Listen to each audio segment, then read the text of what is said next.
My topic for this afternoon is perioperative chemotherapy in rectal cancer. Essentially, having accepted that radiation is a very, very important part of neoadjuvant therapy, adding your chemotherapy and doing predominantly preoperative chemotherapy amounts to what you refer to as total neoadjuvant therapy. And the TNT that we are seeing here refers to total neoadjuvant therapy. And that's what we'll try to discuss in the next 20 minutes, because that's where chemotherapy is actually moving now. Towards the end of this talk, I'll spend a couple of minutes on the role of adjuvant therapy in rectal cancer. So perioperative refers to what you do before and what you do after. Now, 5-FeO or capecitabine-based neoadjuvant chemoradiation is the standard of care in rectal cancer. We've heard that in the previous talk. But all of us would accept and understand that there is plenty of room for improvement.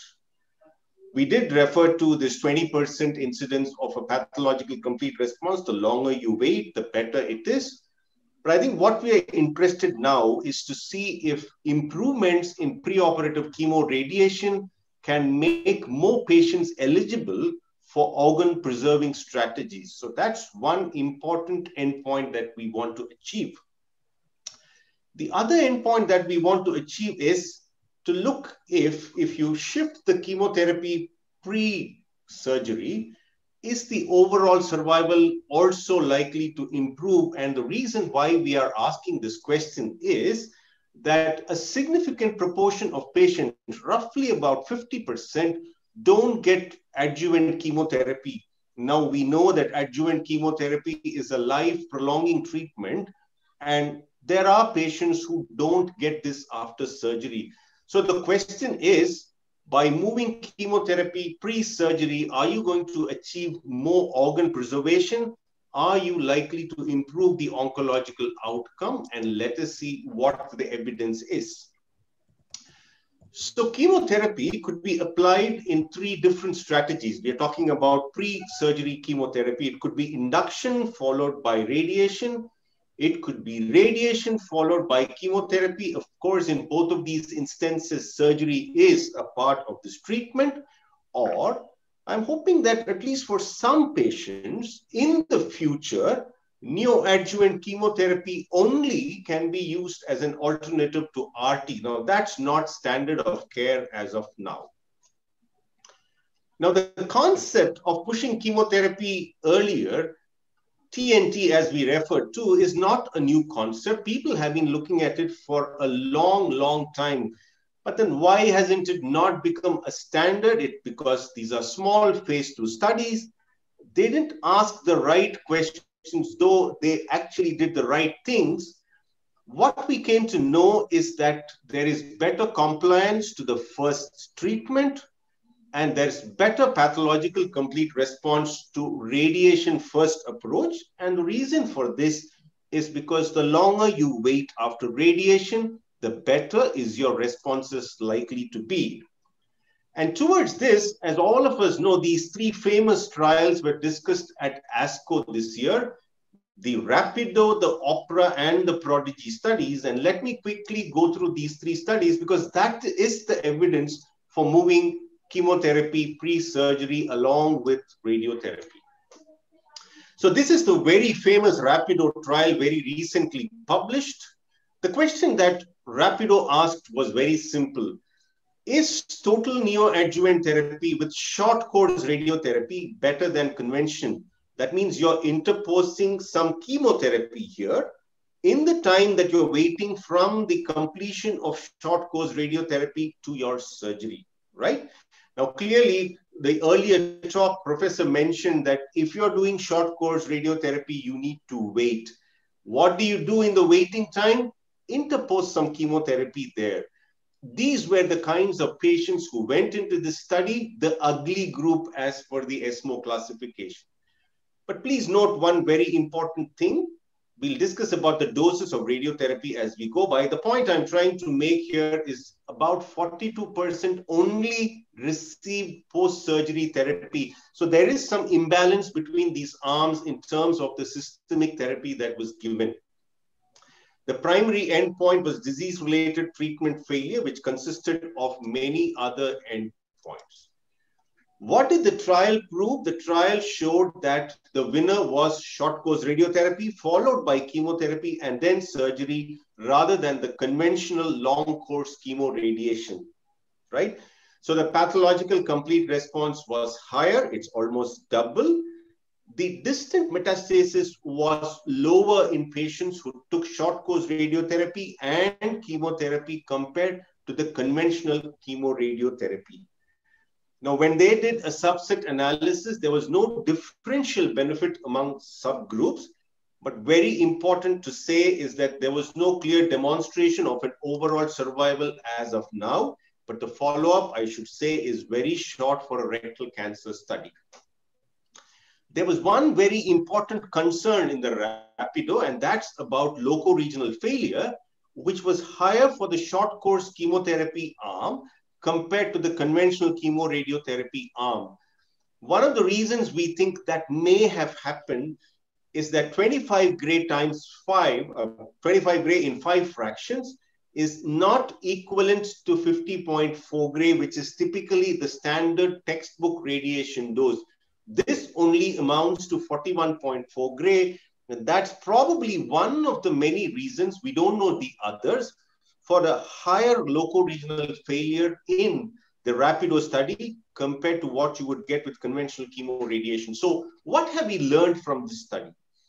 I think one important thing is that it adds to the body of evidence supporting total neoadjuvant therapy, moving the chemotherapy up and giving chemoradiation with more chemotherapy than just capecitabine.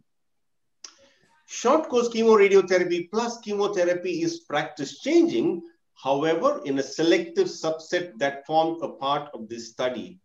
But having said that, are we very convinced? There are some issues that need to be answered.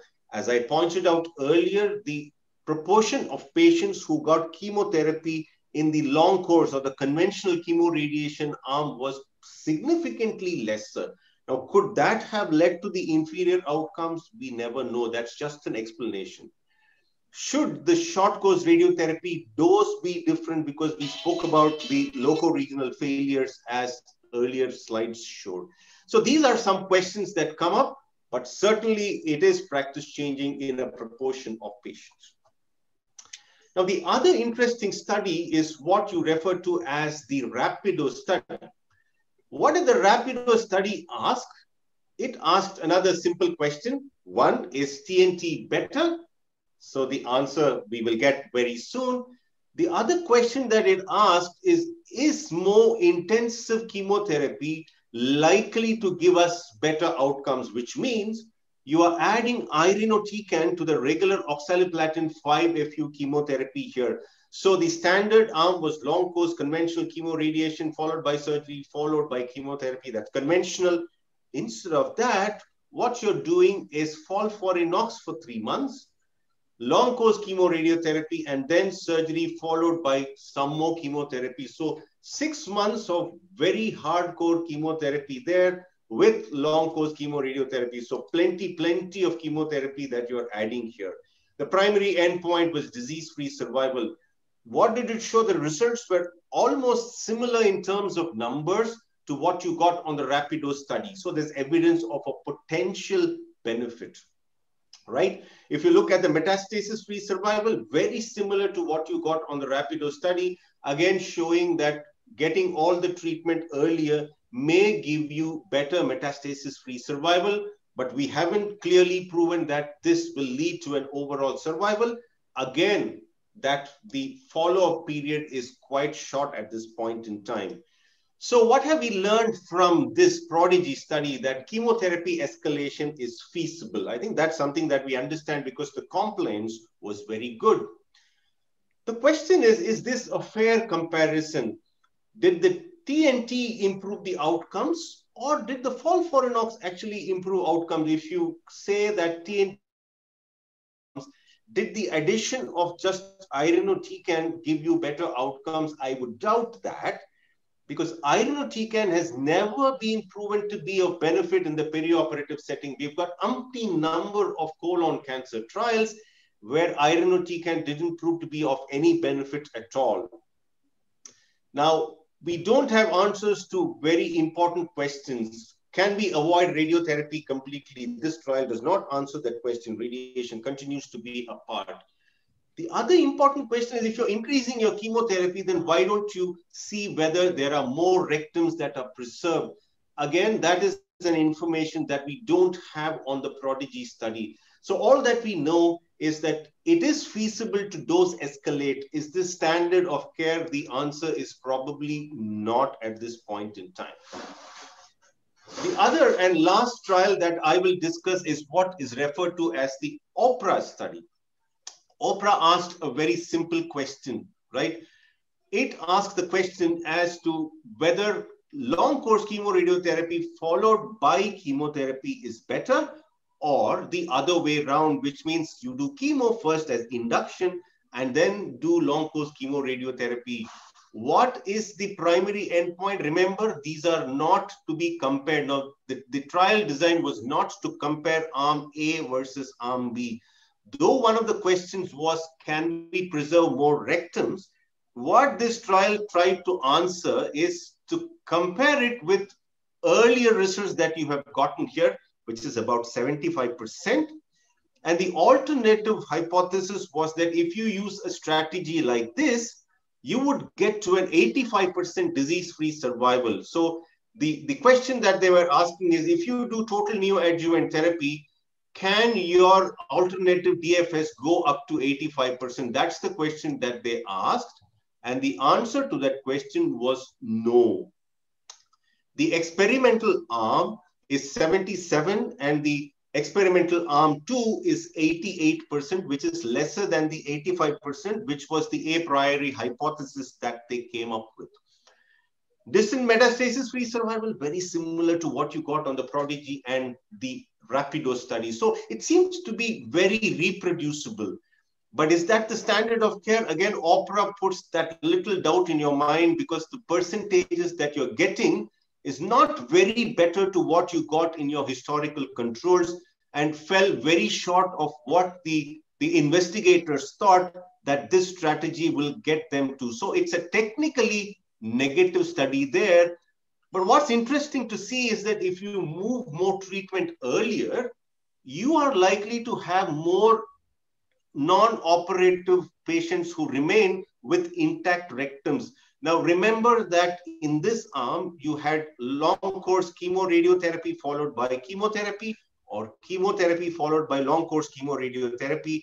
If the chemoradiotherapy comes earlier, then you are likely to preserve more rectums than if you did it the other way around. And the simple explanation for this is that you're waiting for longer after the radiotherapy, and hence you're likely to preserve more rectums. So that's what this proves. So what have we learned? TNT increases non-operative modality of treatment, and that can be reached nearly up to 50%, as that graph or projection showed. But having said that, how many will end up having an intact rectum in the long run? I think we need longer follow-up to answer that question as of now. Difference in non-operative modality of treatment, I think, is because of the time from radiotherapy to surgery. Is it ready for prime time? I think it's a very interesting strategy if you really want to apply this to save more rectums. So it has to be applied selectively, not for everybody who walks into your clinic. So this is the latest ESMO guideline, and this is the NCCN guideline, which clearly tells you that short course radiotherapy followed by chemotherapy is an option for selected patients who are those with T4N, locally unresectable, medically inoperable, and so on and so forth. The same is an option that is given by the ESMO, where you're doing this in patients with clinical T3 and MRF infault, T4B, levators threatened, lateral pelvic nodes which are present. So you do short course plus chemotherapy. That's an option. Of course, long course remains to be an option. And then you go ahead and do surgery. Okay. So this is an option that is upcoming in all the guidelines. So you need to discuss this with your patient, choose your patient properly, and do it. Last couple of minutes that I will take. to talk about adjuvant chemotherapy in rectal cancer. Just imagine that your patient has gotten long course conventional chemoradiotherapy with capecitabine and 50 pound 4 gray, 54 gray, 56, whatever is your standard. Is there a role for adjuvant chemotherapy in this patients after surgery? I think that's a question that we so far haven't answered very clearly. So let's look at this. This is the German trial that was published many years ago. What did we learn from that? We learned that if you have a very good response to neoadjuvant chemoradiotherapy, then your outcome is really very good. And that's what this table shows. The other question that, though was not the primary objective of the study, was to ask this second question, which is, if you have a great response, that means if you have a pathological complete response, do you benefit from adjuvant chemotherapy at all? And the answer looks to be, at least from this small cohort of patients who were retrospectively analyzed, that these groups of patients do not benefit from adjuvant chemotherapy at all. Only patients who are non-responders seem to be having some benefit from adjuvant chemotherapy. So if you are a great responder to concurrent chemoradiotherapy, neoadjuvant, then your benefit out of adjuvant chemotherapy seems to be very blunted or almost none. What do the guidelines actually say? They are divided. The Atlantic divide is very clear here. What does the NCCN say? NCCN says if you start with neoadjuvant, you need to complete adjuvant for everybody. What does the ESMO say? ESMO says that it has to be risk adapted depending upon what your YP stage is. That means if you get stage 2, you may tone down on the chemotherapy. If you have stage 3, that means you should be doing a proper 4 to 6 months of adjuvant chemotherapy. Crowded slide, but don't try to read this through. Did we achieve the objectives of total neoadjuvant therapy or putting more chemotherapy ahead? The answer is yes, in some patients. What did we achieve? More rectums that we are trying to preserve, better outcomes as far as metastasis-free survival. Whom do you consider this in the ugly group of patients? We went through what ugly means. Should it be chemo first or radiotherapy first in that neoadjuvant strategy? Depends on what you want to achieve.